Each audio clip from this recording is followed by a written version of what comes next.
wrestling on ESPN Plus, and welcome inside of Hope Coliseum on the West Virginia University campus in Morgantown, West Virginia. We've got a couple of ranked Big 12 conference opponents ready to go this afternoon. I'm Kyle Wiggs. Jared Wilson is alongside. And Jared, both of these teams, this will be the second time this weekend they've competed.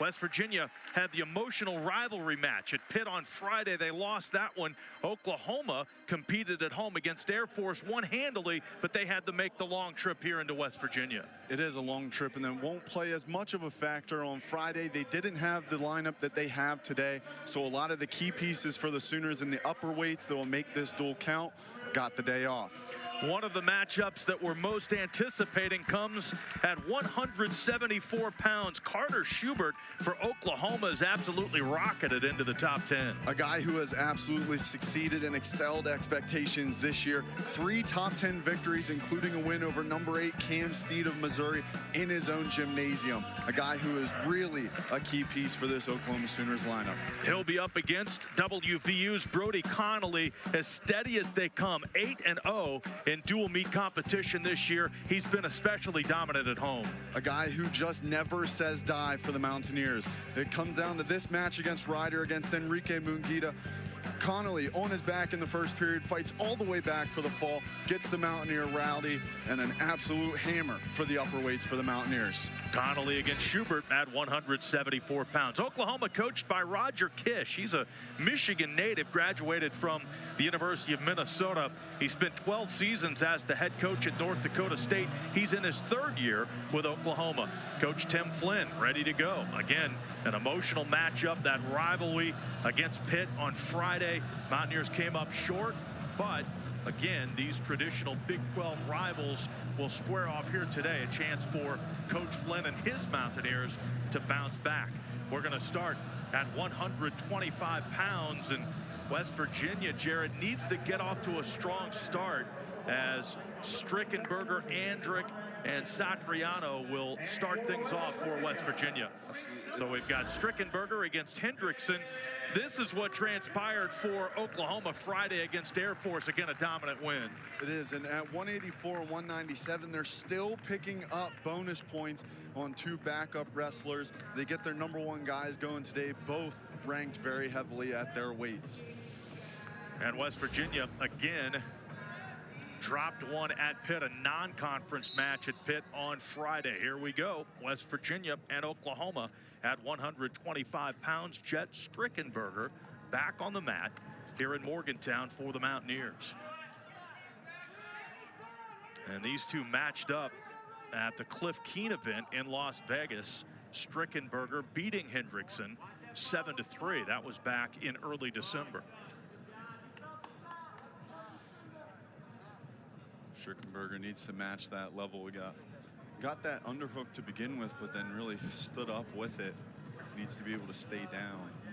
There, Conrad just naturally beating him on the level game there. Nice little pass by, no attempt. Hendrickson with a huge win over Aiden Smith of Rutgers. And that was Oklahoma's biggest win of the season to date. They knocked off a ranked Rutgers team back in December. Strickenberger out in front quickly. Beautiful elbow pass into an ankle pick there from Strickenberger. You saw Hendrickson working it a little bit with those elbow passes, the underhooks. Strickenberger circles out, ankle picks him, and gets the first takedown of the evening. Strickenberger at work on top now after getting the first offensive points on his 27th takedown of the year. Riding with the leg in there for a little bit, got the claw down onto a thigh pry. Not much of a mat return. Hendrickson working his way up, getting some separation, fighting hands, trying to turn in, but Strickenberger just suffocating there from the top position. Really nice tight waist as we're working on the edge of the mat. Strickenberger pulled out of bounds there by Hendrickson. Will restart with 1:13 left in the period. And Strickenberger got the takedown, and he spent 50 seconds on top here. Very committed with that ride, has a nice claw really cranking that down, and at the same time he's hitting that really nice tight waist, has that deep all the way past the belly button. There's going to be a caution. Caution on Hendrickson. Hendrickson lifted that left knee up off the mat prior to the official's whistle.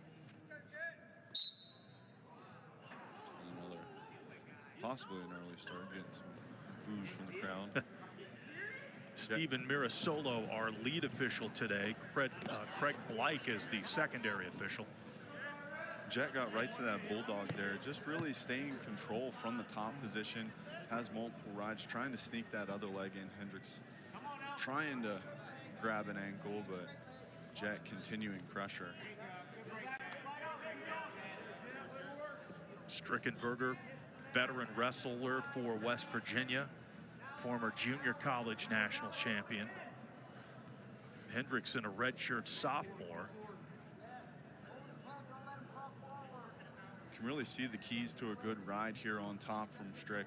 You know, Hendrickson's feet were up in the air, his hips down into the mat, and Jet's chest in the middle of his back, really just working to try and get something going. Hendrickson doing a good job staying tough, really just getting rode, not really allowing Jet to score any points out of it though necessarily. Final seconds here in the first period. So Strickenberger got that takedown 58 seconds into the period. He spent the final 2:02 on top. And again, the Mountaineers dropping one at Pitt on Friday. And Jared, their lineup today a little bit different. They're without 3 starters today. It is, and you know, it's a long season. We've been dealing with it off and on. And you see that with every team. That's a lot of tough competition. It was a big match on Friday, and you know, guys get banged up. That happens, but those lighter weights really did get things going in Pittsburgh in the fits, and it was really just pitched strong at the upper weights. They have been for the last couple of seasons, and the Panthers were able to get it done in their home arena. Strickenberger, Andrick, and Jordan Titus all won. Got West Virginia out to the quick start, but Titus not in the lineup today. There's the escape for Strickenberger, and that stretches the score to 4-0. The ride time point still in play here. Jet wasted no time getting out there. Good movement from the bottom. Really just overall solid wrestling so far from the Mountaineer.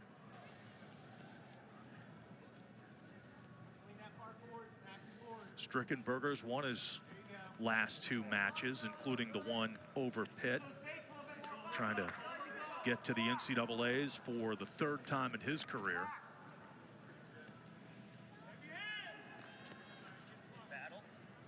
Midway point of the second period here. The wrestlers up on their feet after Strickenberger's escape early in this period. Jet's got that left hand on the elbow there. He's really been trying to, I think, keep him spacing his distance. He's been pushing on the head, going towards the shoulder, not necessarily letting Conrad really work that underhook in those positions. That's where the Sooner seems to be comfortable, and Jet just doing a good job not allowing him to wrestle his match. He's making him wrestle Jet's match. That was a beautiful elbow pass there by Conrad. Almost got into the leg. Strickenberger able to circle out. Final 15 seconds here, period 2. A match that Strickenberger's been in control of, but just the one takedown so far. Strickenberger tough with the club into the inside tie. He's limp arming out and still keeping his offense in. He's not getting caught up in those front headlocks, which is where Conrad wants him to be. 4-0 Strickenberger leading Hendrickson. Hendrickson there on the forearm, on that right forearm of Jet Strickenberger. It didn't really react much, but it looked like that might have been a little bit too close. Yeah, it was. And, you know, sometimes you get in that position where you're running that crossface from the top position and the bottom wrestler doesn't give it to you, and you go across the nose. It does kind of slip into the mouth area. It gets a little bit dangerous, but no call from our officials on the mat. Nothing to see, but definitely something to keep an eye on here with Jet back in the top position. Hendrickson starting from the bottom, looking to get on the board here. And again, the ride time point Strickenberger in good shape there. And now Strickenberger trying to end this one here early in the third.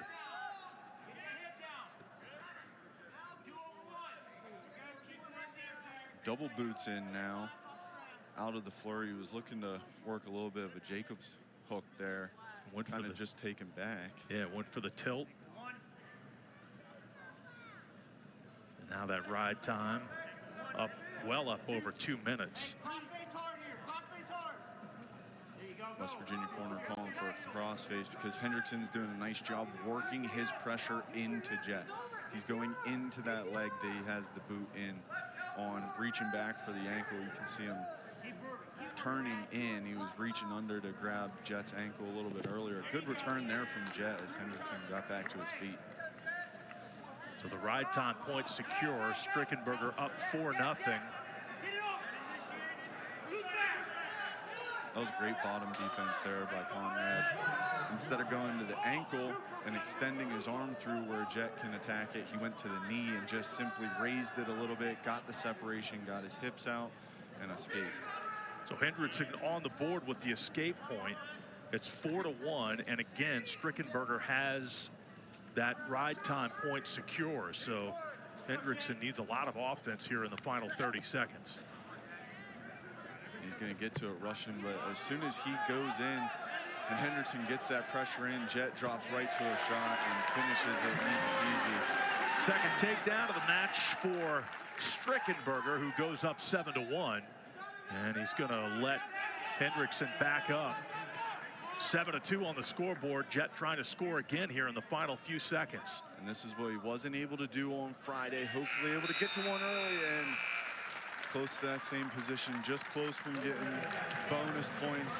Unable to. Conrad stayed tough there in multiple positions and just made it tough for Jet to put multiple slews of points on the board there.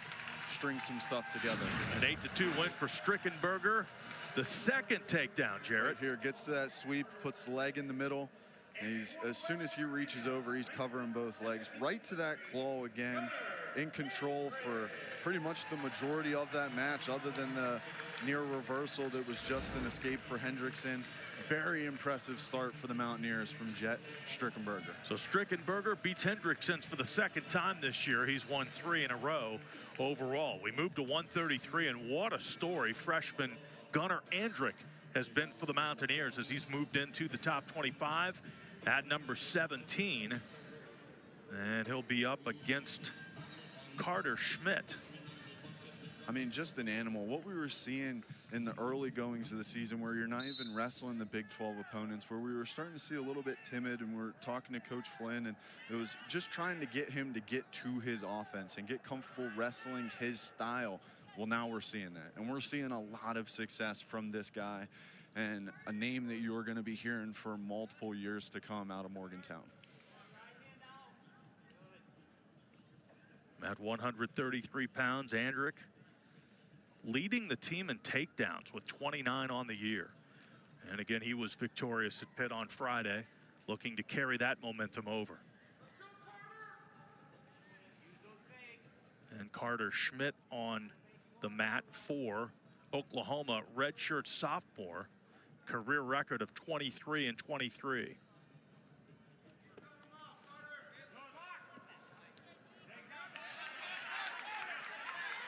That one defended well by Andrick, who's going to score. It's a beautiful takedown. Gunner's doing a really good job just trying to get in on those single legs. As soon as he gets to the leg, though, it's not necessarily finishing whatever shot he took. It's adjusting and finishing the way that he was, which is getting his head on the outside and cutting across that double. Really good at getting wrestlers off the mat. And then as soon as they're returning them, looking to go straight to his offense. So Gunnar Andrick, his team best 30th takedown of the year, gets him out in front here in the first period. Schmidt to his feet. Andrick hanging on as they go out of bounds with 1:46 to go here in the first period.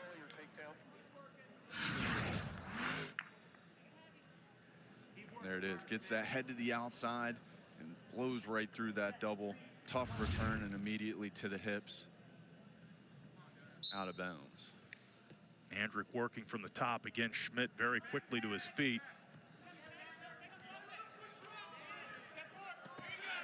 Andrick right back to the mat. It's a savvy return from Gunnar there.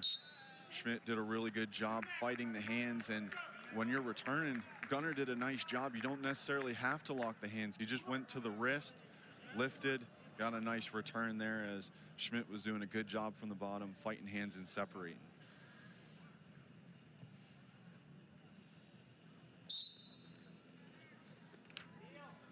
Gunnar immediately to that near side, claw into a half, flirts with it. Schmidt back up to his feet. Gunnar just kind of twists him down to get a reversal. He's doing really good putting pressure on those hips, in control. He's got a tight waist and a near side hook. We've watched Andrick evolve here as a freshman. We've just seen his confidence grow each and every match. It is. He seems so much more comfortable than what we were seeing at the beginning of the season, and that was something that Coach Flynn said immediately out the gate. You know, it's a young guy, but as you get into that college experience, you just become used to it. And they knew that he has the talent to succeed at this level, and he's doing just that and then some. Just a very, very impressive, a true freshman, might I add, a true freshman. You don't see that all too much. True freshman from Point Pleasant High School, where he won 4 West Virginia state championships, and this whistle comes 47 seconds remaining. I mean, you give the stall, and you got to give it to Schmidt. I mean, he's doing a great job getting to his feet and attacking, but all Gunnar is really doing is he's pushing to return. That's all he can do. Schmidt not allowing to get him to the offense, regardless of stall call for the first period for Gunnar. It's been a while since West Virginia's been at home. It was December 14th when they wrestled Oklahoma State. The last time we saw Gunnar Andrick, he was beating the 11th ranked Ronnie Ramirez of Oklahoma State. Which is really, I think, his marquee win of the year. Really impressive to be able to get that done. And, you know, a guy who's, you know, now battling with the top recruit in the country, Jax Forrest, who's coming in, who just made some noise in the duel against Oklahoma when they faced each other a couple weeks ago. For Gunnar to go out and beat Ronnie Ramirez, that's a good, really, really solid win against a very tough Oklahoma State team that also avoided the shutout. Started that one off with a victory. Schmidt doing everything he can to try to spin out here. Andrick determined to ride out this first period. He's got the lone takedown so far, and he's got 2 minutes of ride time built up as well. As the buzzer sounds at the end of the first, a dominant first period for true freshman Gunnar Andrick. And we were just talking about with the Ronnie Ramirez match, he was able to win that match because of his control from the top position. We've seen him do it before in other matches, doing it here in the first. Coach Roger Kish there with Oklahoma, again his 3rd year. 21-13 the record at Oklahoma. Qualified 5 for the NCAA tournament last year and had a top 25 finish, trying to build that Oklahoma program back up. They've got 7 team national championships in wrestling, and obviously sharing the same neighborhood as Oklahoma State. That's try to get up to that level takes a lot of work. It is, and just what wrestling means for the state of Oklahoma. We talked a little bit about that with Coach Kish, and it's just everyone around that region just loves to support wrestling and go out and just see some battles on the mat. And it bleeds into these programs. You see just the absolute historic dominance from both of them. A beautiful switch from Gunnar. Andrick with the reversal and the whistle. Schmidt started that period on the top, and Gunnar Andrick flipped the script on him here in the second period to move that lead to 5-0. Just when Schmidt was starting to get that pressure forward, Gunnar takes the floor out from under him and gets a 6 switch to go up 5-0 in the second. Andrick back on top now, where he's got a 1.5-minute ride time already accumulated. Chopping that arm forward and working under. He lets go of it. Thought he was going for a tilt there. He switches to the other side now. Halfway through the second period. He's got that little shallow hook to a half. You can see ends up letting him out as soon as Schmidt gets to his feet. Mountaineer coach Tim Flynn with a couple of in-state natives in the lineup as freshmen. Gunnar Andrick.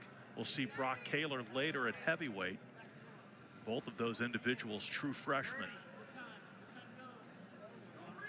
And Gunnar Andrick really starting to make a name for himself. That's what you'd really like to see. One more takedown, I think, here to get the end of this period going. Only 20 seconds left, but give you a little bit of padding in that third period to try and get some bonus points here. Bonus points needed down low. Like we were talking, you got out to the good start on Friday against Pitt, but I think one of the main factors in not able to come away with a win was a factor of not being able to get those bonus points. Pitt was able to get the bonus points, so now we need to get them where West Virginia can. Schmidt will start period 3 on the bottom. Andrick up 5-1. And in solid shape with the ride time point as well. Schmidt up quickly. We saw this in the first period. And there he goes, gets out. A lot more success here in the third getting out than he did in the first period. 5-2 on the scoreboard. Again, that ride time point pretty close to being secured for Andrick as well. Beautiful shot. A little low ankle there from Gunnar. Splits the legs, decides to single off to one. Got the head stuck in the middle, looking to elevate a little bit. Schmidt trying to stuff the head. Got that overhook. Gunnar's just got that head underneath. Needs to try and pop that out. I know he wants to take his head out to that left side and cut across, but Schmidt doing a good job staying on the hips, pushing the hips away, locking in between, grabbing ankles, and just defending all that he can to not give that up, especially here on the edge. Schmidt staying in bounds briefly. Now they go out with 1:01 left. A neutral start here. Again, 5-2 on the scoreboard, but Andrick has the ride time point. Schmidt needs a quick takedown here.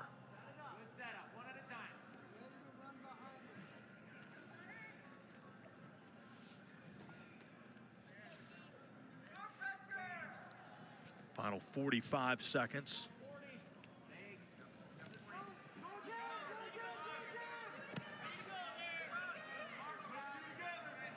Schmidt trying to make something happen offensively here. Andrick has defended him well. That now he's in on a shot with 26 seconds left. He's in really deep. Gunnar doing a good job keeping that left foot away as much as he can, but Schmidt, if he elevates that leg and really pressures in, it's going to be tough. Gunnar doing a good job trying to stay out and lock on that almost, but no points yet. We're down to 5 seconds. There's the takedown. So that makes it 5-5, but again, time's going to expire here, and that ride time point is going to be the difference. Gunnar Andrick, a 6-5 victory over Carter Schmidt, and the Mountaineers have won in each of the first 2 weight classes. Schmidt really a great job getting what he can do to eliminate the damage on that, but Gunnar controlling the first wins it. Mountaineers up 6-0 on Oklahoma. Classes, they lead Oklahoma 6-0, but this West Virginia team wrestling today without 3 starters, including Jordan Titus at 141 pounds. So we get a chance to watch Luke Satriano make his dual meet debut at 141. The freshman for West Virginia will be up against Tyler Wells of Oklahoma. And he does. He has a challenging task here. Tyler Wells, the transfer from Minnesota for the Sooners, a 2-time NCAA qualifier, and a guy who we have seen make some huge noise at NCAA, some of the biggest upsets at the tournament in the last couple of years. Has upsets over number 14, Jacob Van Dee from Nebraska, upset number 5, Dominic Serrano of Northern Colorado at last year's tournament. Just an overall dangerous wrestler who is new to this Sooner lineup. Satriano, new to the West Virginia lineup. Again, a freshman from Montgomery, New York. Valley Central High School, was a 3-time high school state wrestling champ. and a 4-time New York All-State selection. This year, 8-4 is the record for Luke Satriano, again in the lineup today for Jordan Titus. So Titus is out and Willie McDougald is out at 149. We'll talk about that the next matchup, but those are two of WVU's most experienced wrestlers. McDougald, the Oklahoma transfer, 90+ matches in his career, and of course Titus with a record of 87 and 55 overall. Here's Wells in early on Satriano. Satriano working on that shin whizzer here, trying to sit through. Even though it's not Jordan Titus, we still might see a Jonesy out of 141-pound weight class, and Wells doing a good job just staying tough there, not panicking. Satriano gets out the back door, and now we're scrambling. Height wins here. Whoever gets that advantage. Both There's cross the stalemate. Minute in, so some action early between Satriano and Wells at 141 pounds. Wells did a nice job getting in on that leg, just wasn't able to finish it. Satriano's defense too quick there. Got to that whizzer almost immediately and caused the stalemate out of the flurry. Mountaineers with wins by Strickenberger and Andrick. They lead this one 6-0.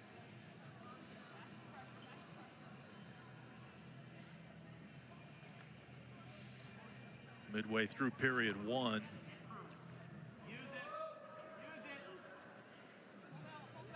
Working out of those over-unders. Wells gets the head position. It was exactly where he wanted it. Gets the outside, snaps it down. And there's his 3 points. Wells with the early lead. Satriano to his feet and out, 3-1 with 1 minute left here in this first period. Satriano did a nice job sealing off, not allowing any more damage out of that. Wells was able to get right to his position, and even out of that snap down into the takedown, got right to that crab ride, ready to expose Satriano's back, ready to score more points. Satriano fought hands, got his hips out, got a quick escape.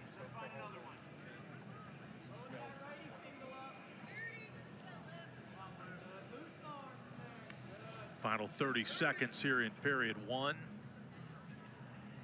And a good job, good recovery by Wells to get up and get out quickly after the first takedown of this match.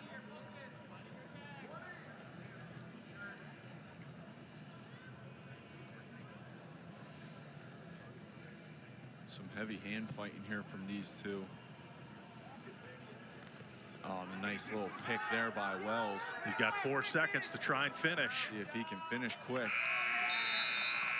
Buzzer sounds, and Wells will take a 3-1 lead into the second period. Tyler Wells, one of several key transfers for Coach Roger Kish and this Oklahoma team. Really solid. You know, Peyton Keller, All-American 2 years ago. Rafael Hippolito, NCAA qualifier for Virginia Tech last season. Sadly, he's out with an injury this year. Just really, you know, in the new era that we are in with NIL and the transfer portal, Oklahoma doing a really good job getting some new names to really bolster, which I'm sure we'll talk about it later as well, but the back-to-back top 10 recruiting classes on top of a really good transfer class. A solid Sooners squad for this season. Coach Kish has made this team competitive again very, very quickly with a mix again of the recruiting classes and the transfers. Number of transfers in the lineup today. But his goal, of course, is to build it with the recruiting. Obviously, an incredible hotbed of wrestling, the state of Oklahoma. And he's well on his way there, as you mentioned, back-to-back top 10 recruiting classes.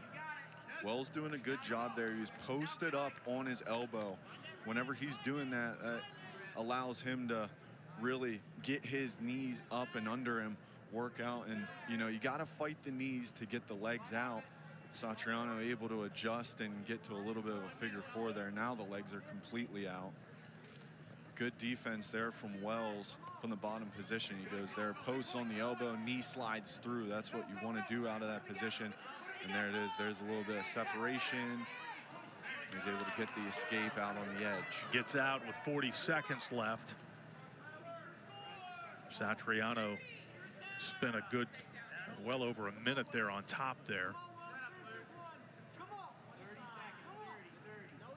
Satriano, the defense has been great, but can we see one shot put a couple moves together? And that was just a beautiful little throw by there by Wells. Just muscled him over on the edge. Wells scores again here as they roll out of bounds with 11 seconds left in the second period. It's tough there, you know. Satriano expecting maybe a shot where he can get out of bounds and or, you know, a quick little takedown there on the edge. Instead, as soon as he pressures in, Wells just shucks it over and gets the takedown on the edge, 7-1. Satriano had spent most of that second period on top, but Wells got out plenty of time, got out with about 40 seconds left. That left him time to score more offensive points, which he did. So 2 takedowns in this match for Wells, one in the first period and here in the second. Just a beautiful, he steps in with that right foot just to get a little bit of movement. As soon as there's any reaction there from that left leg of Satriano, throws it by, covers the hips, and there's 2. 3 now. That's muscle memory. That's right. It's, you know, you live with that for so long, it's going to take a while. There's the escape for the West Virginia freshman. 7-2 on the scoreboard, a minute 50 left in this third period. And there's blood in the water there from Wells. No points yet. It was that beautiful little switch there from Satriano, not allowing those quick points to go up on the board. A little bit of a defensive shot there, but with Wells having that underhook, he's controlling this position.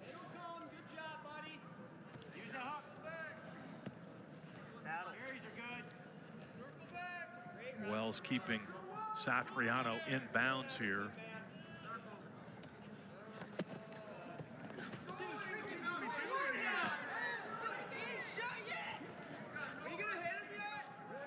Wells remaining very aggressive. There's a stall warning. Stall warning on Satriano. You know, you got your, with Wells with his back to the middle of the mat, that's what you want. Not only that, but he's attacking, and he shot him off there, and then they hit Oklahoma for the stalling for Satriano, shooting him off the mat. You know, going by the book for those stall calls, nothing wrong with that.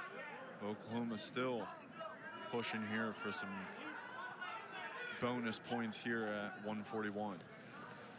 There's another throw by, looking for those ankle picks. Satriano, a nice underhook there. Club, but it's Wells who's heavy on that tricep. Good head position there.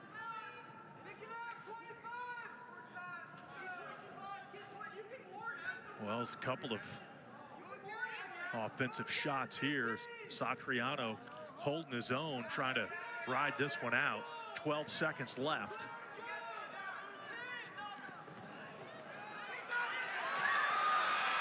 And now Satriano with an opportunity here. There's 3 points as time expires. Well, Wells trying to score in that third period. Defended well by Satriano, and all of a sudden he turns the tables. Beautiful aggression there from both wrestlers, you know. Wells trying to go out and put points up on the board, gets a nice inside trip. It was there. It's just Satriano did a nice job getting those hips up, and as soon as that was able to cover.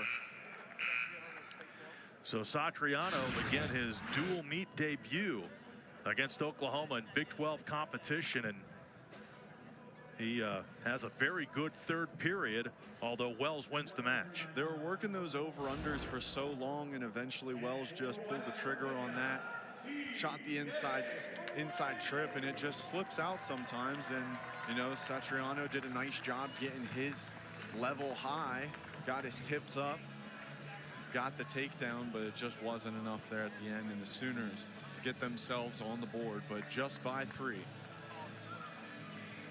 So Hunter Hollingsworth will take the mat for Oklahoma here at 149 pounds, and he'll be opposed by TJ Langley. Langley in the lineup for Willie McDougald. And of course, McDougald, an interesting story. You know, he'd want to be out there today because this is his former team. McDougald transferring from Oklahoma to West Virginia in the offseason, but not in the lineup today. So Langley gets the opportunity. Yeah, Willie wrestled in 3 national tournaments for the Sooners. You know, he would want that opportunity, but TJ Langley, man, won the Arizona State door. Right. You can definitely say that. I mean, if it wasn't for that fall, you're not winning that one of the 2 West Coast matches. And, you know, really been able to fill in here and be a really solid place here at 149 for the Mountaineers. Hollingsworth splitting time with Braun at 149 for the Sooners. Doing a little bit of the same thing here. McDougald on the sideline there. Again, very productive wrestler. 90+ matches in his career. So with Titus and McDougald both out, the Mountaineers lose a lot of experience, but it's an opportunity for a Luke Satriano and for a TJ Langley. And as you mentioned, Langley pinned Daniel Miranda of Arizona State, and those bonus points ended up being the difference in that one. West Virginia had to hold on to win 20-19, a match they don't win without the Langley pin. Nice underhook there. Hollingsworth doing a good job circling out, keeping his head position solid in his own right. He's heavy on that outside elbow on Langley's right arm, trying to stay offensive from his own position. 2 minutes gone here in the first period. No points yet. These are 2 even guys only. Oh, a nice shot by Hollingsworth. Tries for the trip. Langley trying to defend it here. In a rough spot, and Hollingsworth's going to get the 3 points on the takedown. And they go out of bounds with 36 seconds left in the period. That sweep shot's exactly how he got his takedown for his overtime win on Friday against Air Force. Look there, just comfortable in that position. On Friday, he circled around the front. Sunday, he trips and covers from behind. Great offense there from Hollingsworth, gets him an early lead. Langley immediately to his feet, fighting hands, doing a nice job getting an escape there on the board. 3-1 Hollingsworth. Hollingsworth, a redshirt freshman from Edmond North High School, Norman, Oklahoma native. So wrestling for the hometown Sooners. Career record of 15-12. And he's got the early lead here, even though Langley defends that shot. We will head to the second period with Hollingsworth leading TJ Langley 3-1. That's what the difference is right now, is Hollingsworth was able to get to his offense. You know, they're so even right now with that collar tie, their inside ties, they're working their underhooks and stuff like that. But Hollingsworth was the one who was able to clear that defense and get to his offense first and took advantage of it, tripped right away, up 3-1. Hollingsworth deferred, and Langley chose the top position here to begin period number 2. Again, Hollingsworth up 3-1. Langley, one thing I want to bring up, I brought up, they're both 0-1 versus common opponents. That is Casey Swiderski of Oklahoma State. Swiderski able to pick up a major decision against Hollingsworth, but was only able to beat Langley 8-4. And a big part of that was Langley's wrestling from the top position. So Langley taking top here in the second really shows just that confidence from this position. Hollingsworth up almost immediately, but right there to the boots from Langley. Reaches all the way through. Can't quite get it. So the takedown in the first period by Hollingsworth. The difference so far, up 3-1. Langley from the top here.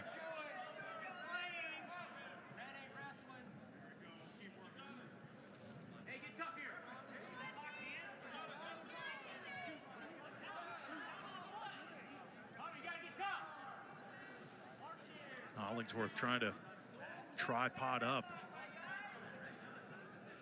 Try and get those hips high, but as we've seen before, Langley able to just keep his hips in control. Doesn't really, takes him a while to get out of position from the top position there, with especially with those legs in there. Hollingsworth able to work all the way up, but Langley just able to split those legs and get a quick trip, stay on top here. He's working that pop arm for a little, and now he keeps reaching through, trying to grab both of those arms from the top position. Spent 90 seconds on top here in the second. Langley grinding away on Hunter Hollingsworth here in the second. Hollingsworth with the only offensive points of this match so far. And Langley determined to spend this entire second period on top.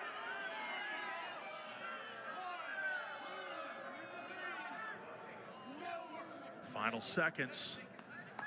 And we will head to the third. Hollingsworth does a nice job there, just staying tough. There wasn't much that Langley was, able to do there. He was working the pop arm for a little, working a crossface, and now here he's showing the ref a little bit of something. Might have an injury timeout for Langley as they bring the trainer out. Looks like it may have been with the small finger on his left hand.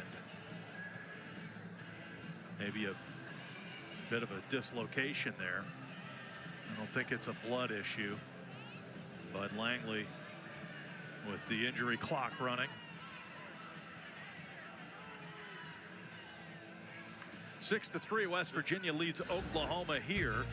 Also this afternoon, Big 12 season for women's basketball continuing today. At 2 o'clock, West Virginia against Cincinnati. Mountaineers will attempt to win their 10th game in a row in the long-running series against the Bearcats. Log on at 2 o'clock today. Take advantage of the ESPN app's multi-view option. You can watch wrestling and women's hoops both together if you're a Mountaineer fan. This event, thousands of others available on your TV or mobile device in the ESPN app. So they've tended to the pinky finger on TJ Langley, and he's ready to restart. Third period getting underway with Hunter Hollingsworth leading TJ Langley 3-1. But again, Langley spent the entire second period on top. We start neutral here in the third.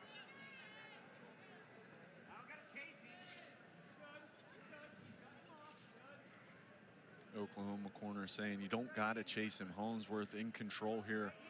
Really needs to wait for his shot to come for him, where it's Langley who has to go out and get to his offense and really chase after him a little bit and get into that sprint a little bit early. Need that takedown. Hollingsworth won 8 times last year, his redshirt season. And looking to match that win total here today. 7-7 on the season and leading TJ Langley 3-1. We approach the midway point of the third period.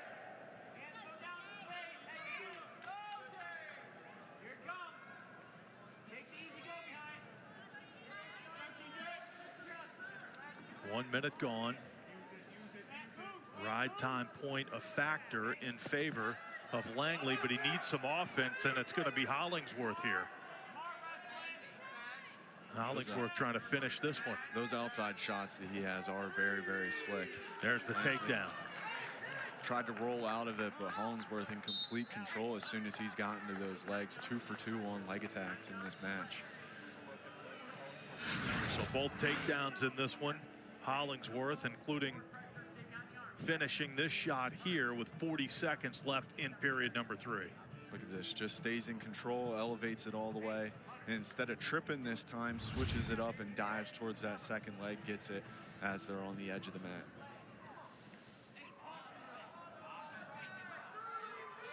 Restart caution on Hollingsworth.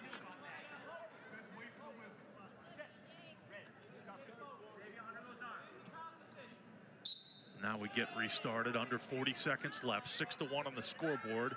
Langley up quickly and out. 6-2. And Hollingsworth right back to work. Yeah, he was right there on that low ankle. He almost had it. He would have just, it was really just a fake shot to get Langley moving. If he would have committed with it, he had him almost dead to rights there. Final 15. Langley needs a takedown to stay alive. 10 seconds to go. There's the whistle with 8 seconds left. And we'll have a neutral start. Pushing action there on the edge. That's the risk. Hollingsworth did a good job just defending and circling. And eventually they get out of bounds. Now here's Langley's sprint. Not enough time left there on the clock, though. Time expires. The ride time point goes to Langley, but the 6-3 victory goes to Hunter Hollingsworth at 149 pounds. So the Mountaineers win 2 in a row, and Wells and Hollingsworth come back for Oklahoma. We head to 157, and we're tied at 6 apiece.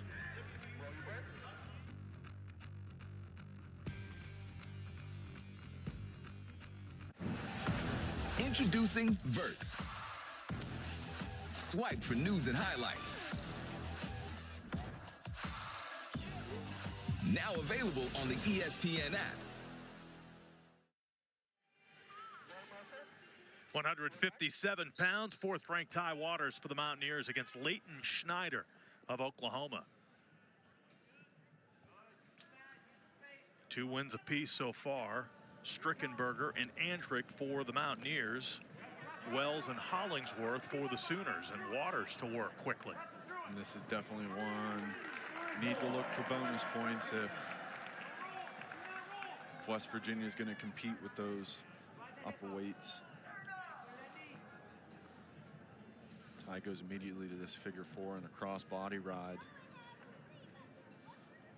It was funny watching Snyder's Friday match against Air Force. He won by fall with a bar and a half, and it was almost a move that, well, I was about to say, you almost saw Ty hit that little roll through half, and it was a very Ty Waters-like pin, and I was like, oh man, well, he's gonna, you know, get to go up against that on Sunday. A mirror image. Yeah.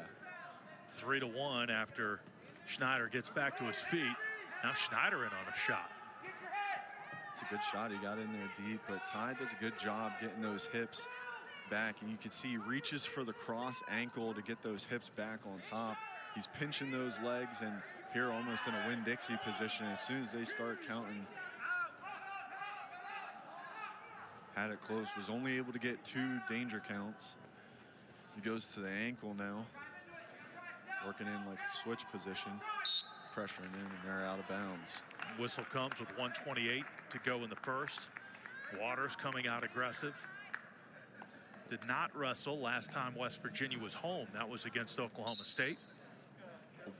A Winn-Dixie is whenever a wrestler gets in on like a low ankle and they put their head in the middle, you pinch your legs together, and then you kind of get the ankle and flip them back towards their back, and whenever you're getting danger points and hold them there, that's a Winn-Dixie. So it's a defense from whenever a wrestler, you know, splits both legs and they try and go up through the middle. If you really pinch those legs together and put the 1 on the chest, it, you know, kind of scissors their body back, puts them on their back, and gets you some exposure points. 3-1, Waters in front. Schneider, though, he's come to compete today. He does, and he's in really good head position there. I mean, Waters comfortable as he goes immediately to that cross ankle attack. It amazes me how comfortable he is in these positions. Like,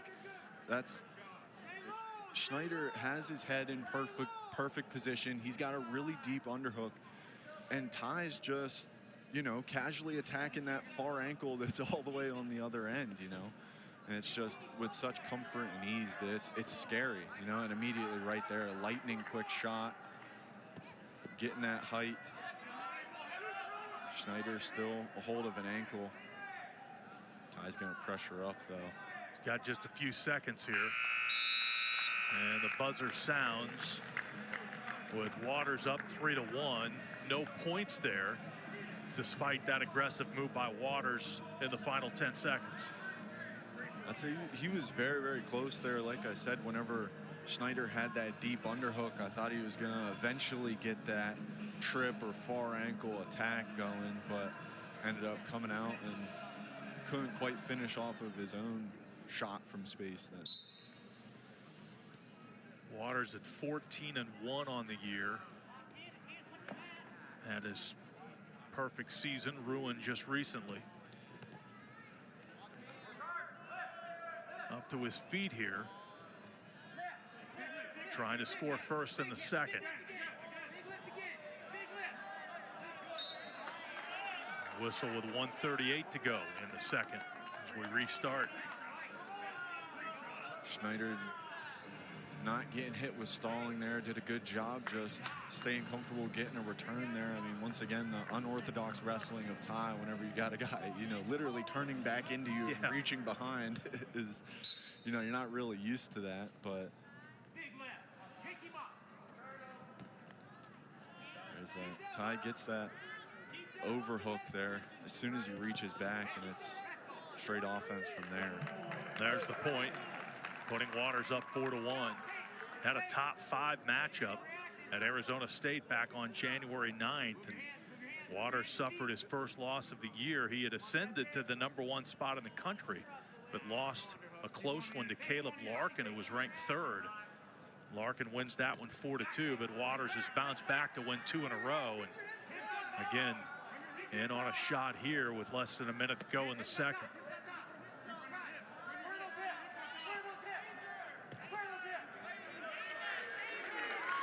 There's 3 more for Ty Waters and a 7-1 lead. Now you start thinking about bonus points. Absolutely, he's going to put the foot on the gas here. He's either going to cut him or try and get a quick turn. It's like he's looking a little light with this pressure. He's just on the thigh pry there. Second takedown for Waters.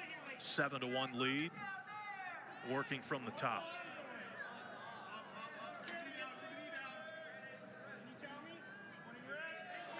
There's the stall warning against Schneider on the bottom with under 10 seconds left.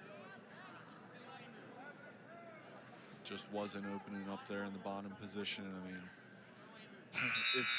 it's one of those things, if you open up, then, you know, maybe you're getting bow and arrow to your back. So it's a risk that you got to take. Second of 2 takedowns in this match for Ty Waters. Here's this takedown, just staying patient. Schneider does a good job locking on that chest. Can't quite roll him through. Ty pops that head out to the side and covers immediately. Got right to work there with a tough crossface. Schneider on the bottom. Optional start here for Waters. And that's how the third period begins. 7-2 on the scoreboard. Schneider in with a nice shot. Once again, Ty goes to that cross ankle. He's going to that far ankle. Once again, getting those hips back on top of him. And right there. You see, he set the Winn-Dixie up perfectly. He went from pinching the thighs together to then he puts that leg in front and he just covers it. That was beautiful.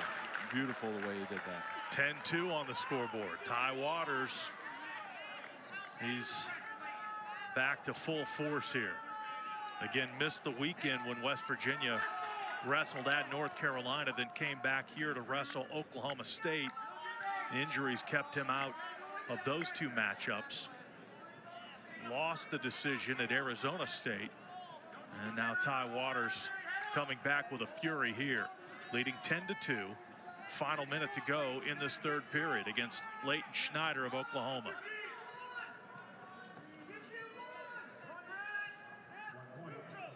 There's the escape.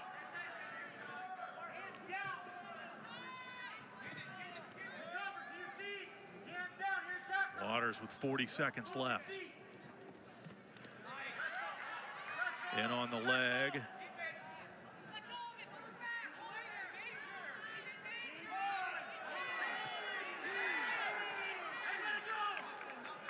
Waters with 3 more, 10-3. With under 20 seconds left. And Schneider with not much left here.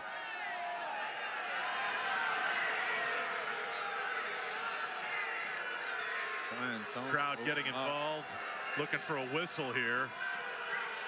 And the official's going to let time expire. So the win for Ty Waters. Yeah, I mean, that is confusion there. Schneider did a good job not going to his back out of it, but then as soon as he gets to his stomach, he didn't make any effort to put his arms out. That's what the fans and the coaching staff is upset about. 4-point win. And West Virginia back in front, 10-6. My thing out of that whole flurry is Ty does such a good job at getting immediately to his offense and finishing so quick that opponents can't get right to his ankles. You saw back-to-back there on those takedowns that Schneider was just across the chest. It's because Ty is continuously working out of those positions so quick. Mountaineers back in front. Oklahoma, of course, everyone knows how difficult this Big 12 wrestling conference is. Oklahoma goes from a ranked West Virginia team to number 3 Iowa State up next. They've already faced their rival, Oklahoma State. So the Big 12 once again loaded up with nationally ranked teams, including these two who are going at it today. Halfway through, West Virginia leads 10-6. Leo Contino on the mat for the Mountaineers against Oklahoma's Peyton Keller, 165 pounds. Ty checked off the box for bonus points. So now it's Contino filling in for Sean Taylor, who needs to step up and get a really, really big win against All-American from 2 seasons ago. Contino, an interesting story. He made his dual meet debut for the Mountaineers at North Carolina, a ranked North Carolina team. That was before Christmas, and came out with a nice win. Got a first period takedown and dominated that match against Marcus Murabito. And Contino has had other opportunities since then, so he's settled in comfortably. He's in there at 165 today for Sean Taylor.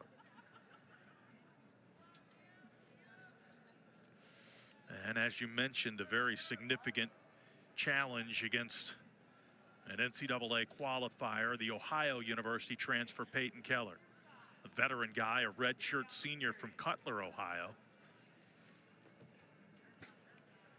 His first season wrestling for Roger Kish at Oklahoma.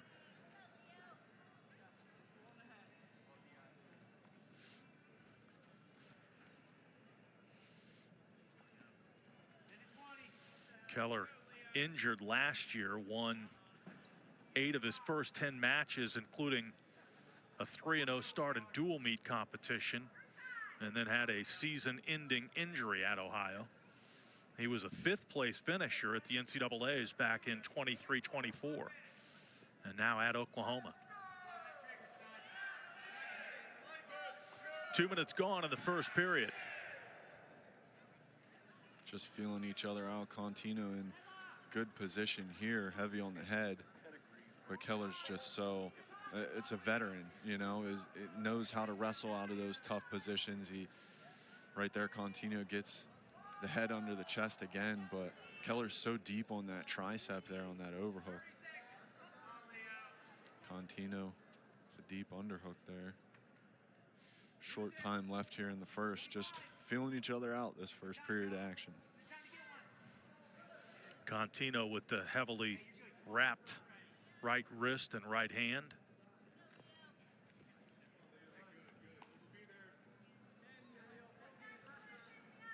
Contino and Keller, they are headed for a scoreless first period.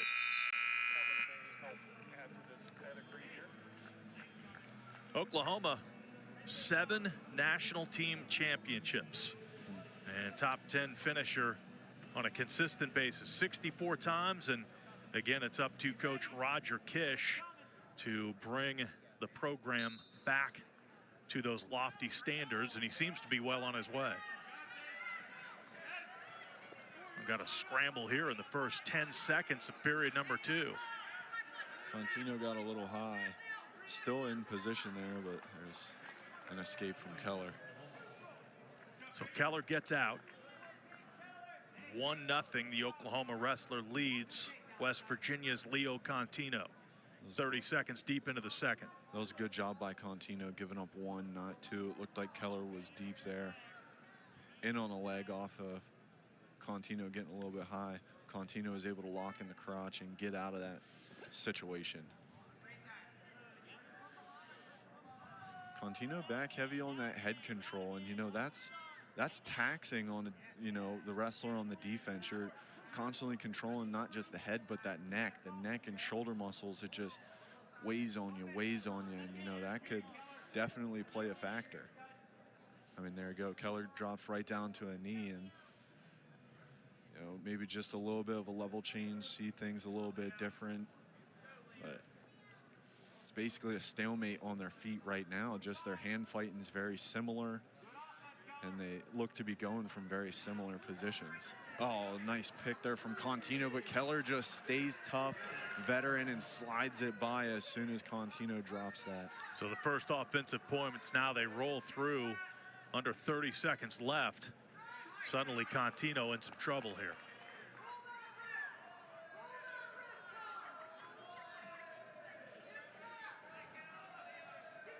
Final 15 seconds. Contino trying to hold on and get to the third. Give himself a chance in the third period. Keller switching off and on between 1 and 2 boots in. He went to the cross body immediately. Tough ride to end it. So Keller scoring here. The first offensive points come in the second period. It was right where Keller's arm was. He kind of keeps, it was a little bit of an elbow pass right out of that ankle pick. As soon as Contino drops that level and gets to the ankle, you keep that. He kept his right arm up, and Keller able to just pass that by real quick and cover from behind. So we head to the third, 4-0, Keller in front. Ride time point, not a factor.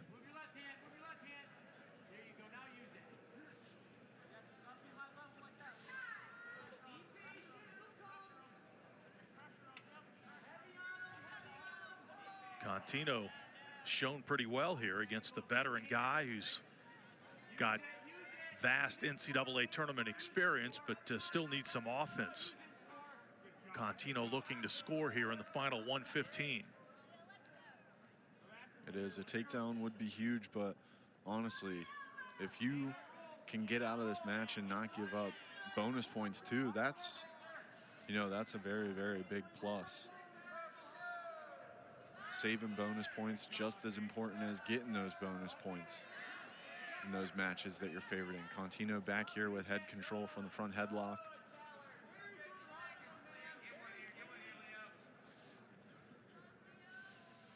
Final 45 seconds here.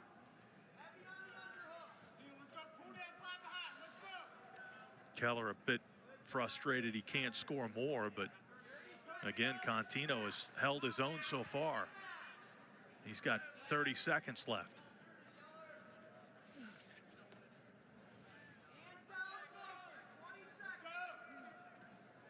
Contino back in that front headlock again. Just trying to step in with it. Set up that re-snap. Tempted to go far ankle. He didn't. Keller just staying tough, hanging on that tricep and elbow. Oh, and a beautiful inside trip by Contino, but Keller able to kick out of it as time expires. 4-0 victory for Peyton Keller. A very even match, but like I said, able to save points for the Mountaineers, but Oklahoma gets back on the board. 1 point lead for the Mountaineers, heading to 174. Ranked Big 12 opponent squaring off this afternoon in Morgantown. And the Mountaineers have a 10-9 lead over Oklahoma as we go to our featured match of the day. Brody Connolly running out onto the mat to take on Carter Schubert of Oklahoma. This is the match that we had highlighted at the beginning, and it is our marquee matchup. Two animals this season who have really grown into their own and will compete in Morgantown. They were both competing at Cliff Keen. Schubert ended up winning the weight class and beat number 7 Danny Wask from Navy, who's the one who took out Brody earlier in the tournament. So now these two finally meet this afternoon in Morgantown.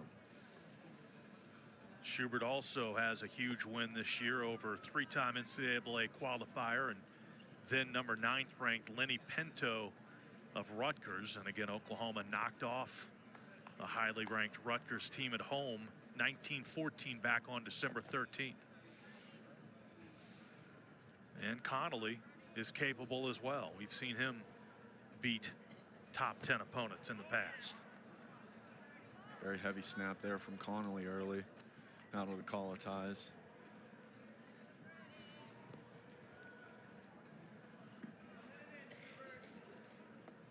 One-point Mountaineer lead. This one will be decided here over the course of the next 4 weight classes. A lot of these Sooners like working that elbow pass too. Don't be surprised if you see a little bit of a snap into an elbow pass. Just creating that movement. Heavy on the tricep there by Schubert.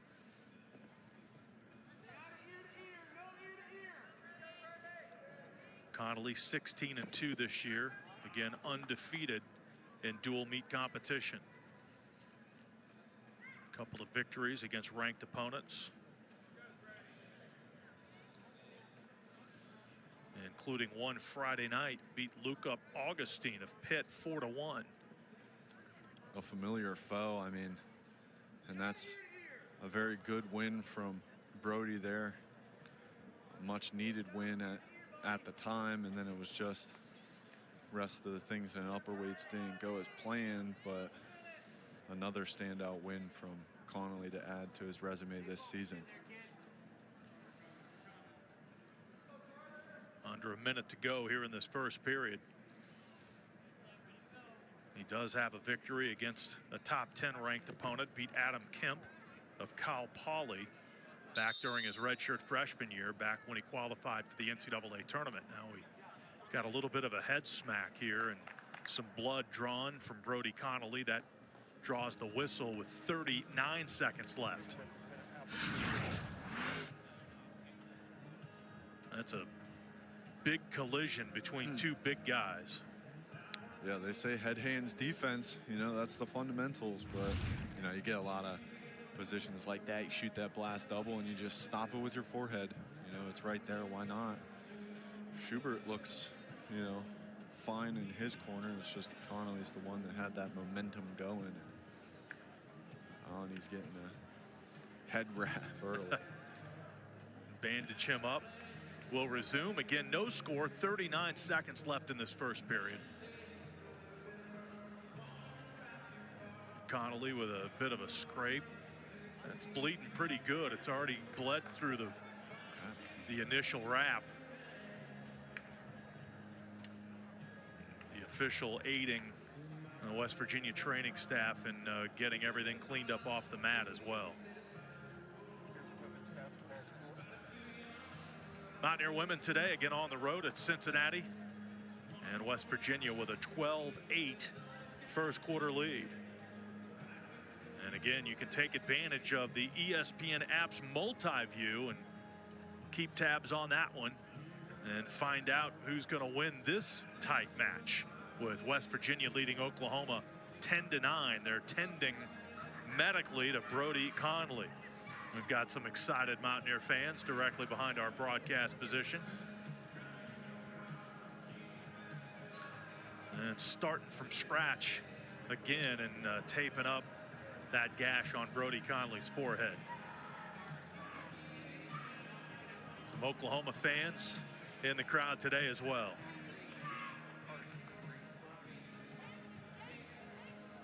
Now next Saturday, you'll want to witness one of WVU's most interesting event days in the Mountaineer sports calendar. We hope you can make it to Hope Coliseum and see it in person. But if you can't, we'll have coverage of the Beauty and the Beast event. That's a simultaneous two-sport event here at the Coliseum. On one end of the floor, the WVU wrestlers will meet up with the Wyoming Cowboys, while across the floor, the Mountaineer gymnasts will be hosting Denver. So again, if you can't make it to Hope Coliseum, check out Multiview on the ESPN app and watch both events in one. So there'll be 2 separate broadcasts. Jared and I will be here with the Mountaineer wrestling call against Wyoming, and the Mountaineer gymnastics team will be hosting Denver. So that's next Saturday, 6 o'clock Eastern time. Mountaineer wrestling and gymnastics together. It's the beauty and the beast. Can't wait, and that's going to be another solid Big 12 duel with Wyoming. As you saw from the Big 12 rankings earlier, all the Big 12 teams, they're in the top 25, and then Wyoming also receiving votes for that ranking for the coaches poll.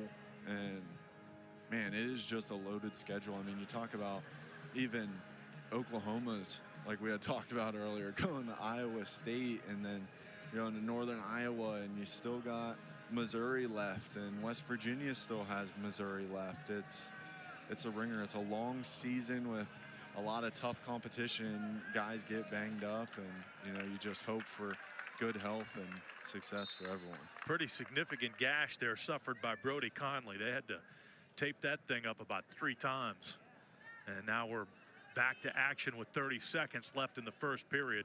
Scoreless between Connolly and Carter Schubert. West Virginia clinging to a 1-point lead. Final 4 weight classifications of the afternoon. And this is a pivotal one right here.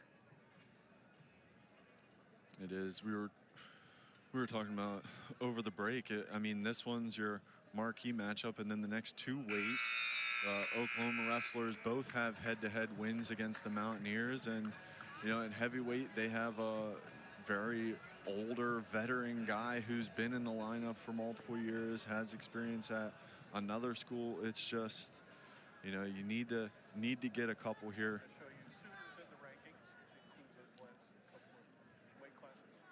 And you mentioned, Jared, this is how tough the Oklahoma lineup is towards the bottom. As we watch Schubert right now, you've got 2 more guys ranked in the top 15, and all 3 of the last 4 weight classes for Oklahoma ranked in the top 25.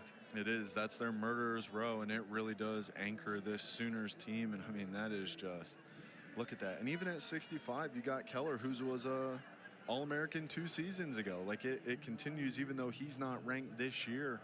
It's just the talent in those upper weights that's really tough to compete with, especially if you don't pick up those bonus points at the lower weights, or you get knocked off at the lower weights, and then you're making up ground against that tough lineup. We were bringing up how Pitt, the difference the upper weights made in the Pitt dual meet, and how that won the Panthers the match. And honestly, if you compare them head to head, Oklahoma's upper weights are even tougher than that, which is, I mean, that's just insane to say. They had to retape Brody Conley again. He really had a significant gash as Connolly and Schubert banged foreheads in the first period. And now we start the second. Connolly on the bottom. And the whistle comes 14 seconds into this second period. Connolly shot right up. Schubert did a nice job coming out front and cutting off to a double. Not necessarily trying to play the muscles game with Brody Connolly, where you're trying to return him and fight him and stay in control of the hips, just switching out a little bit, getting in front and cutting across to a double to get a quick mat return. Another caution. Caution against Connolly on the bottom. Restart with 1:46 to go in the second period.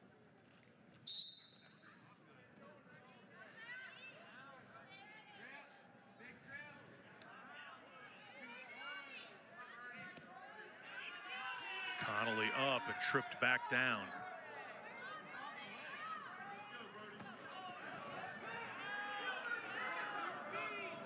Schubert working from the top here since the beginning of the second period. Schubert did a nice job, dropped down the single leg early, didn't get the stall call, then comes out front and gets just another quick mat return. And a lot of the time, that's what it is, just adjusting to whatever position your opponent's giving you. Just getting a quick mat return, not necessarily a flashy and hard one where you got to put him through the mat. Finally turning in, but Once again, Schubert just doing a good job controlling the hips and coming out front if he needs to.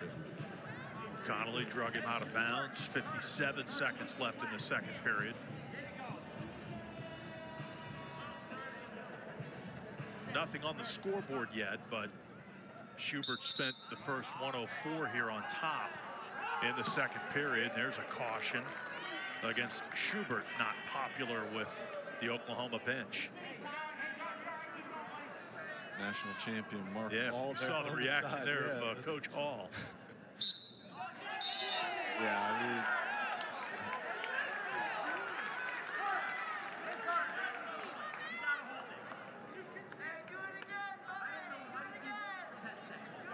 Gonna attempt to get restarted again.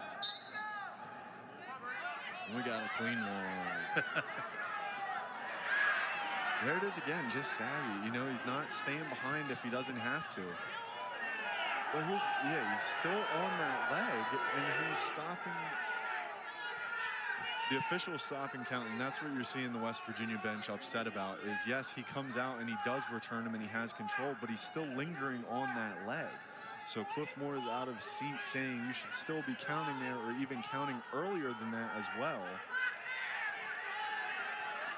Connolly spins back in. Now we're down to 12 seconds. Schubert attempting to stay on top this entire second period. Connolly with a nice knee slide there on the edge just to get the separation, but he couldn't finish it. A good ride from Schubert there, and that was impressive. So now they're going to check the blood again. Connolly does have some blood on the back of his signet, and it looks like they're going to have to retape that again. Or did we? I didn't see the brick. Somebody throw the brick. Coach Flynn came out. Flynn did throw the brick, so they are over discussing. So he's trying to get that escape point for his wrestler Connolly, and again that gives the trainer an opportunity to give attention to that forehead gash that was suffered by Connolly in the first period. Yeah, you can't quite see it from that angle, but Schubert was going for that little, try and catch that arm that was posted out, and he goes to that hip immediately for the locked hands. That's what the West Virginia corner was hollering about earlier. Here it is. So the first replay of the afternoon.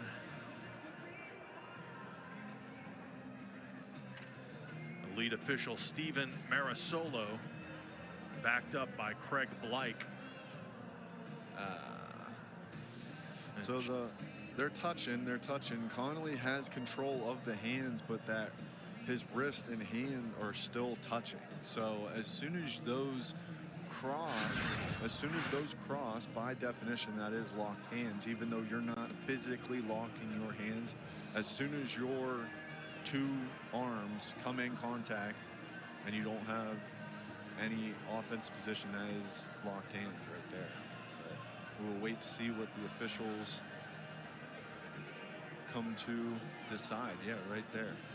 It's taking a long look at it.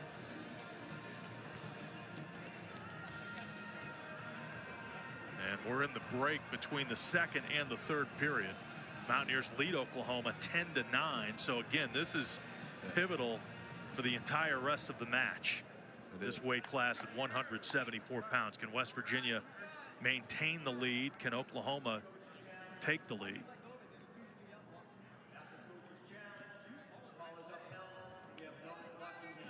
All right, so West Virginia loses that challenge. Coach Tim Flynn wanted him to look to see if there was locking of the hands, and again, the official Stephen Marisolo, after the review, rules there was not.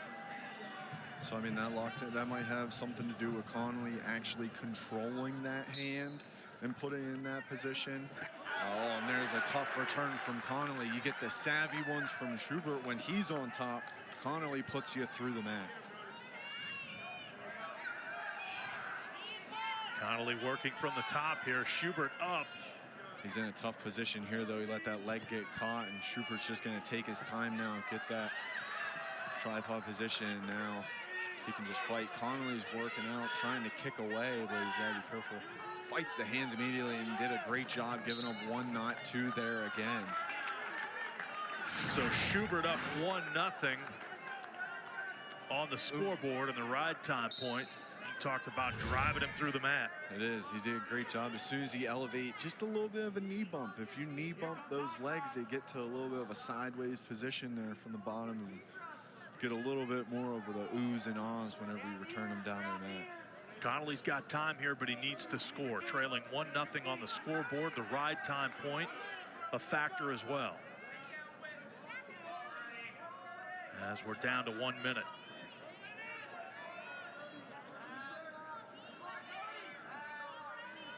I think me personally, I'm excited that this match gets to end on its feet, not necessarily fighting returns on top and bottom. A match of this caliber with these two and the excitement that we've seen, I think needs to be decided by a takedown. Connolly working with, 34 seconds left. The stalemate comes.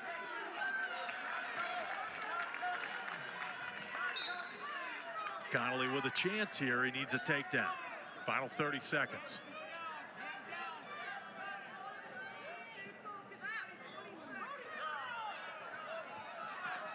Schubert leading 1-0. And there's the stall warning against Schubert. 15 seconds left. Near the boundary. Connolly trying to finish. He's close. He's got to get that ankle and elevate. Short time. Running out of time. Final seconds trying to pull him in and finish, and they rule no takedown there in the final seconds.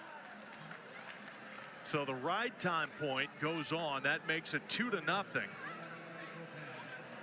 And Connolly with that busted forehead, we saw him deal with that the entire time, and then obviously the wrap came off in the final seconds of that match as well. And you see the blood on the mat. And bottom line, it's a victory for Carter Schubert, a hard-fought victory. Connolly wounded as he heads to the locker room. Suffered that gash in the forehead very early in the match, but battled through and gave himself a chance to win late. He did, and he had the opportunity there. It was just, that was veteran defense there from Schubert. He doesn't go too deep. He actually went a little bit shallow on that whizzer and was just able to get it a little bit tighter, not allowing that limp arm there from Brody to get the takedown on the edge.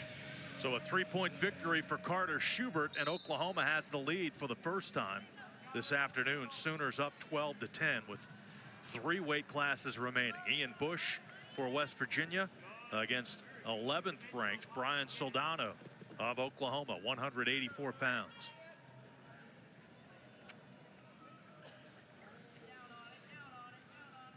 Mountaineers led 6-0 at one point. Oklahoma tied it. Ty Waters put West Virginia back in front with a 4-point decision over Leighton Schneider. And now Oklahoma has rallied to win back-to-back matches, Keller and Schubert. And it's Bush against Soldano here at 184.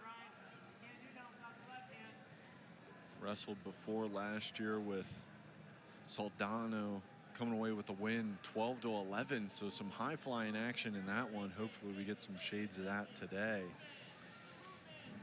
Soldano, a pinner, though, a big-time pinner. Was ranked as high as 16 last year, had the team lead. He's a transfer from Rutgers, had the team lead in pins last year, tied for the team lead in wins as well. And he pins a lot. One of his big pins I saw, he pinned Edmund Ruth, who was the returning Big Ten champ at the time last season, has career wins over number 10 Abe Assad. And oh, this is a tough one. There you go. You're looking at the trips. Gets pushed down to the mat. Bush doing a good job staying good head position, countering that, dropping down to the leg. Now here's Soldano with a Jonesy. Bush needs to limp arm out. See him pushing down on that ankle. If he pushes down on that wrist and the ankle, and there it is with the limp arm. But Mountaineer bench wanting points here. Got a scramble going with a minute left in this first period. Soldano still on that ankle though, trying to kick back, and Bush finishes. Takedown for Ian Bush in the early lead.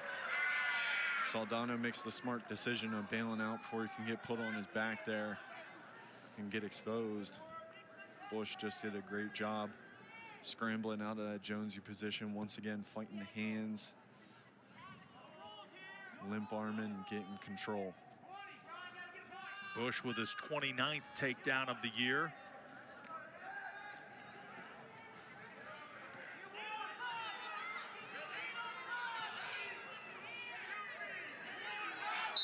And the whistle comes with 8 seconds left. This has been a great scrambly first period. It has. That was great scrambling from the bottom there by Soldano. Went to the Peterson and then into the high crotch to get out. But here's Bush.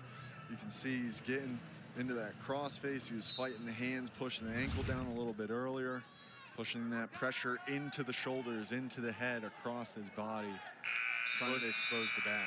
Bush manages to finish the first period on top.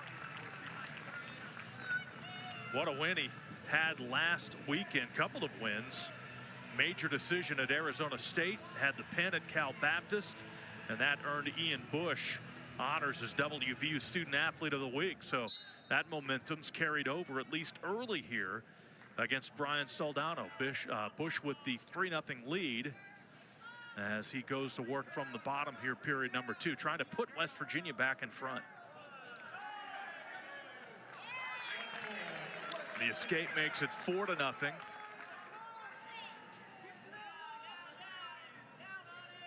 Now here's where Soldano is dangerous. You know, you have the lead. He's going to be pushing in for his attacks with a little bit more urgency now. You're going to see a little bit more. If Bush can really stay out of those ties and drop to an ankle and get a quick finish, I think that's where we'll see this match start to take a little bit of even more of a turn. There it is. He just drops right in. You can see there wasn't much hand fighting there going on. Soldano drops to the whizzer and into the splits, but if Bush can elevate this, there it is. There's the shelf. Now he's just got to get past that whizzer again. In the same position that he finished the first time, but Soldano a little bit more towards the back. This time Bush gives up on it and finishes a different way. And now they switch positions. Soldano in on the shot, trying to elevate. Bush the one with the whizzer. Soldano shelving, he's getting that knee under it. Bush trying to turn in, knee slide out and get away. Gets the stalemate. 41 seconds left in the second. This has by far been the most action-packed matchup of the afternoon. Ian Bush and Brian Soldano. Final 35 seconds. I think those are some of my favorite flurries where one guy's, you know, just about to score and then somehow it flips and they're in the exact opposite position seconds later. Here Bush heavy on the head with front headlock trying to snap again. Soldano heavy on that elbow looking for some offense out of there. Takes that right arm off the mat and looked like he was trying to dig that underhook there for a bit. Just staying heavy on that collar tie now. They separate with just a few seconds left in the second period. We will go to the third, and it's a choice for Soldano. He'll select bottom. This is dangerous. We saw the flurry there on the edge of the mat earlier where he went to that Peterson and then he faked the Peterson and goes into the high crotch, almost like a switch from the other side, just to create that separation. Because that was, I thought he was going through with that Peterson. Well, there it was, but just from the outside, he got the escape. 4-1, the lead for Bush. Ride time point, not a factor. 1:45 to go. Like that, I think Bush is fine with that quick escape. You know, you don't want to be on top of a guy like this for too long because he likes being on bottom. He likes on those positions where he can, you know, flex his hips a little bit, catch you off guard, and put you on your back and put you away real quick. Bush trying to finish this one off. It would be a bounce back win. He was beaten by 29th ranked Chase Kranitz of Pitt on Friday. It's in, and look at that defense.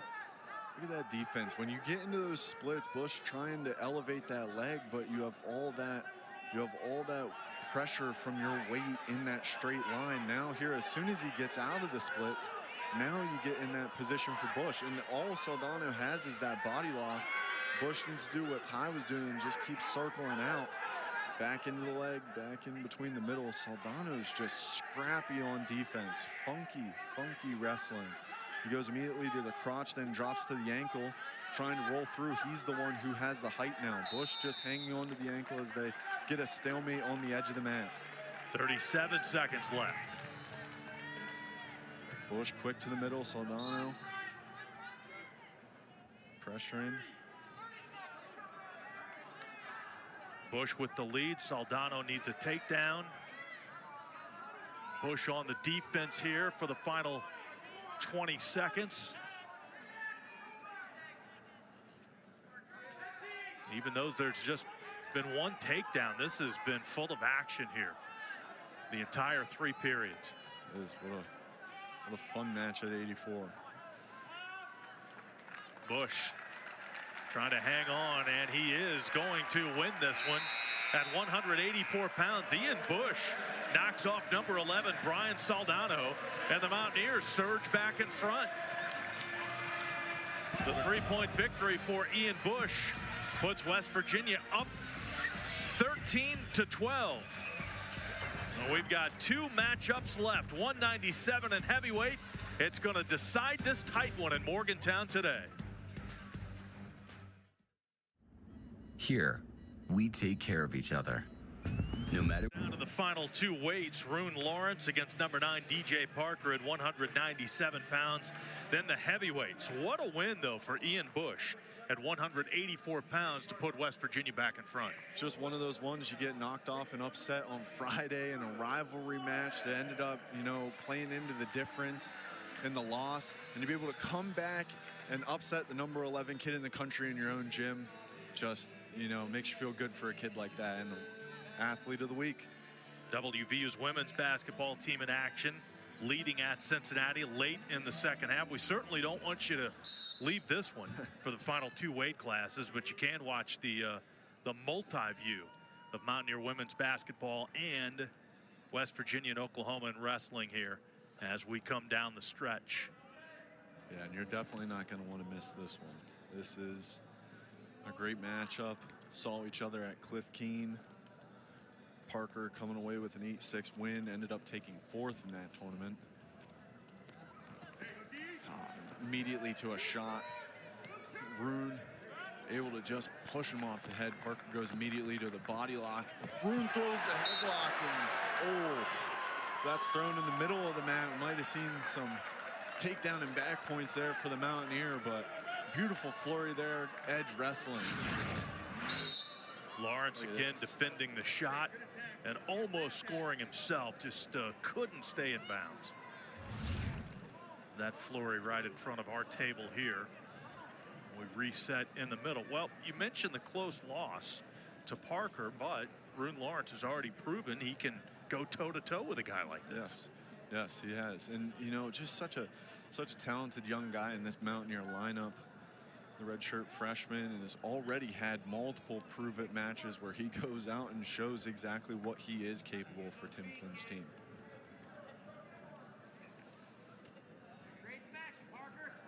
A lot of action very early on. Now they're feeling each other out as we approach the midway point of period number 1.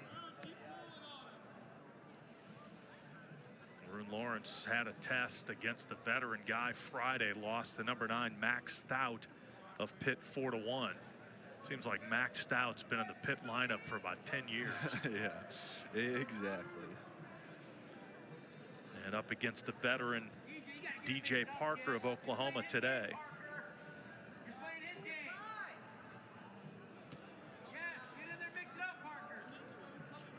Parker, 2-time NCAA qualifier, transfer from North Dakota State. We documented the Oklahoma State transfers earlier.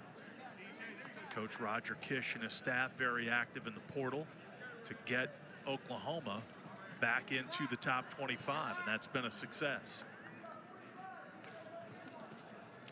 Yeah, DJ was a blood rounder last March, pinned Iowa's Gabe Arnold, who was ranked number 11 at that tournament, to advance to the blood rounds, and then just fell just short of that podium, looking to get on there for the first time this year.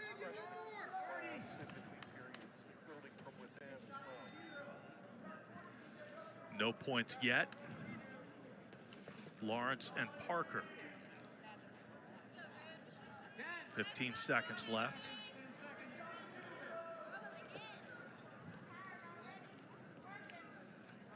I have no doubt DJ got to practice with All-American for Oklahoma and then eventual national champ. No points heading into the second. Coach Roger Kish, again, building this team through the portal, but as you mentioned earlier, Jared, back-to-back top 10 recruiting classes, including, you can just see how fertile the state of Oklahoma is. Half the wrestlers in this top 10 class from Oklahoma. It is. They, you know, really support their own, and that's a part of it. Like you said, with Hollingsworth and the hometown guy, it just means more. It means more for them to go on and wear the Sooners singlet or the Cowboys singlet and compete for those two programs with the historical significance. And it's really cool to see Coach Kish be able to get the Sooners back in the spotlight and really work towards getting them back in the national spotlight. Early on here in the second, Lawrence working from the top, bringing Parker back down to the mat. Having said all that about the state of Oklahoma, Mountaineer coach Tim Flynn has some Mountain State natives in his lineup. We just saw Ian Bush from Cameron, West Virginia, earn a huge victory, one of the biggest in his careers. Now we've got a stall warning against Parker on the bottom. And we're going to see another West Virginia native, Brock Kaler, coming up in the heavyweight division. Rune's working that pop arm, but Parker just not giving it to him. He was trying to almost walk a pop arm over like a bar, because that's how tough Parker was in fighting it and not allowing that to go on his back. Parker back to his feet and gets a nice roll. And that's going to allow him to score. DJ Parker on the board with the reversal here. 30 seconds to go in period number 2.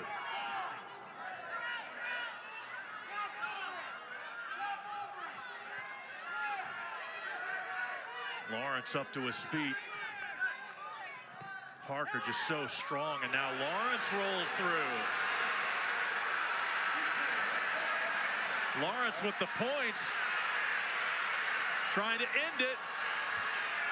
Rune Lawrence, he gets the pin of DJ Parker.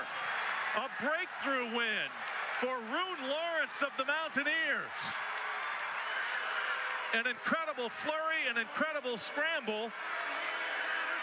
And Rune Lawrence with a spectacular victory over a top 10 ranked opponent. Look at that. We were talking all match about how 84 and 197 had to win for the Mountaineers to come away with a victory today. Well, how about those two performances? Look at this. He did the same exact reversal that Parker hit him in earlier, and as soon as he got to his back, short time left, he got the fall and sent the Hope Coliseum into a frenzy. Including the entire Mountaineer bench and the celebration from Rune Lawrence. The biggest victory of his young Mountaineer career. And West Virginia back in front 19-12.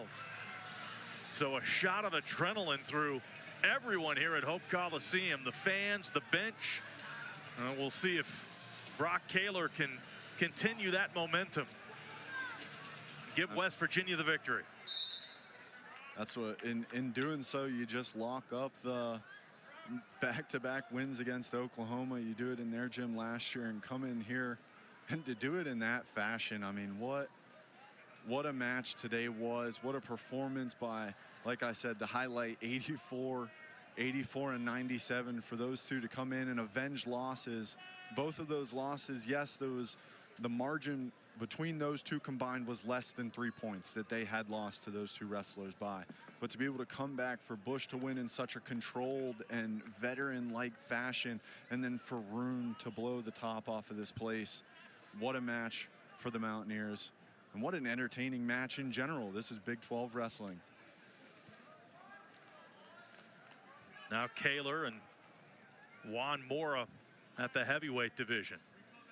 Just a great moment here as Rune Lawrence gets the pin of DJ Parker. And West Virginia, they won at Oklahoma last year 22-13. They lead the Sooners 19-12.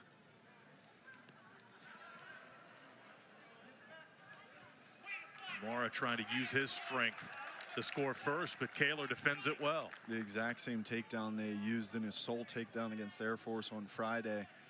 Really goes to that cross body, and instead he either finishes down low with the knee pick or he comes up into a body lock, and body lock's really effective from the heavyweight here. Just a really big guy with a lot of experience. I was saying at 97, Parker, whenever he first got here, I'd imagine he got to practice with and sit behind Stephen Buchanan, who was an All-American for Oklahoma and then won a national championship at Iowa. I have no doubt that Mora had, got some experience with him and Heinzelman, who was ahead of him in the Oklahoma lineup just a couple of years ago. Mora, the senior, against the true freshman Brock Kaler from University High School right here in Morgantown. And Mora aggressively again, see if Kaler can defend this one.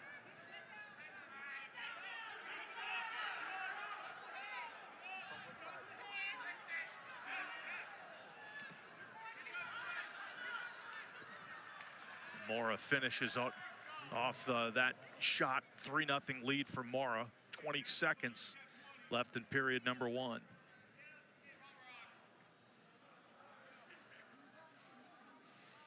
This is really tough back-to-back matchups for Brock Kaler. Went up against Dayton Pitzer of Pitt on Friday, and now a veteran guy, a senior, who's got 52 career wins in Juan Mora. Yeah, and I think it's just one of those things we've talked about this. As a young heavyweight, you're going to face a lot of that competition throughout the season. We'll remind you to join us again next weekend for the Beauty and the Beast. West Virginia wrestling alongside the gymnastics team against Denver. It'll be the Mountaineers against Wyoming. That's the Beauty and the Beast simultaneous events. 6 o'clock next Saturday. And there's the escape for Mora and a 4-0 lead over Kaler.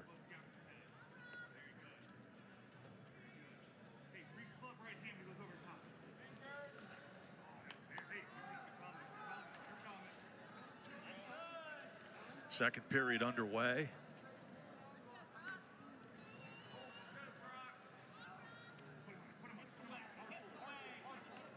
Mora, a California native, wrestled at North Dakota State.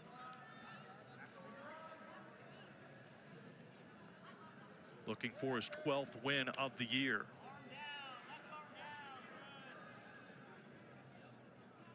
Trying to get to the NCAA tournament for the first time in his career.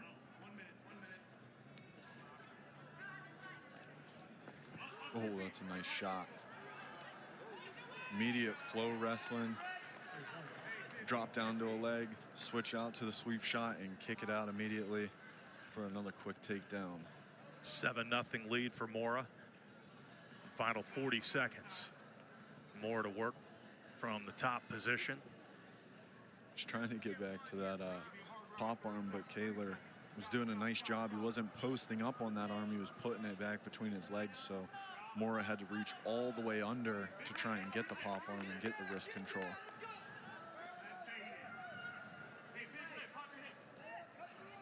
Kaler up trying to get out. And Mora won't have it here. He'll try and finish this second period on top.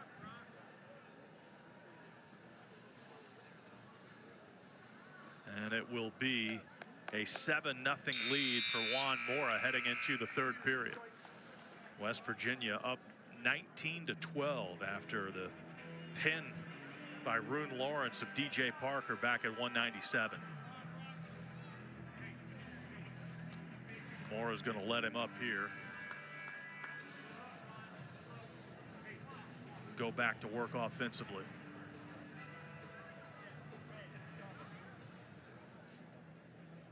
Going optional, and he's going to go right to a body lock.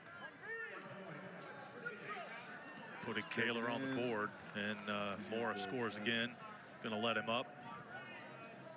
That's what the rest of the match is going to be, just digging in, getting to that offense from the underhooks, trying to put as many points on the board or feet to back is what I would imagine that he's looking for. Just make this match as close as it literally can get.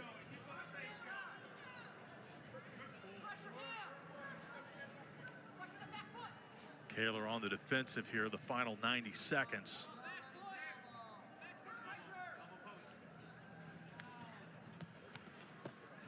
He's so effective with that. He's so effective with that. His feet never stop moving, and that's one thing that I think some young heavyweights like. They get stuck whenever they get in that over-under and they get the body lock. They kind of put their hips back and get ready to like trip and fight with it. If you just keep your feet running and you keep that momentum going, that's so effective and so hard to stop. And let alone that, Moore is so effective at looking at other offense out of it, like the far knee pick, and he trips out of it. Like, there was a shot from distance. 13-3 on the scoreboard and on the leg, and 3 more for Mora.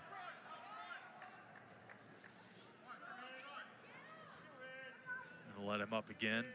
Right back at it.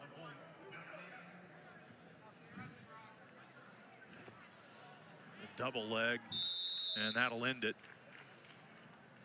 So the decision for Mora here at the heavyweight division, but West Virginia the overall winner.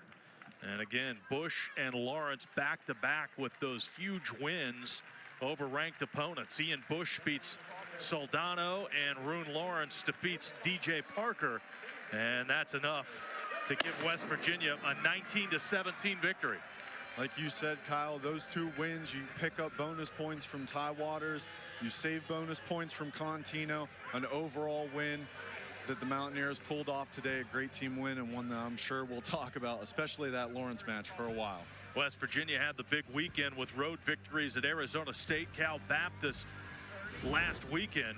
They lose to rival Pitt non-conference on Friday, but they bounce back here and make a statement with this victory over the Oklahoma Sooners today. So for Jared Wilson, I'm Kyle Wake saying so long from Hope Coliseum.